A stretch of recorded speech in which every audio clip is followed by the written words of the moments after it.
कारण ये जेहेतु शीत दिन आसी पानी संख्या आमको नवा पड़े पानी परिमाण आमको बढ़ाइबा पड़ो कारण आम साधारणतः शीत दिन शोष लगे शोष लागू बा न लागू आम गोटे ग्लास गोटे घंटा अंतर आम पीवा 4 ରୁ 5 लिटर पानी आम निश्चित भाव में पीवा कारण बॉडी को जिते हाइड्रेट कर रखा तो सेते आपन स्किन ग्लो रहिबो ता सहित सालाड जातीय खाद्य खातु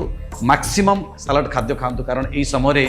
बॉडी वाटर मॉलिक्यूल बेसी दरकार ड्राई हो जाए स्किन ड्राई हो जाए ताको स्किन को ग्लो करने जिते तरबुज हो पैड़ पानी गाजर काकुड़ी ये कम से कम सबुदिन नियंतु ये नेले ये स्किन आपण को वाटर मॉलिक्यूल बेसी जीव आपण को ड्राई स्किन करेबनी फाटबनी गोड़ हाथ फाटबनी कि मुँह फाटबनी एवं ता सहित ये हाथ किसी आंगुली किसी एक्सरसाइज करूँ निश्चित भाव में ये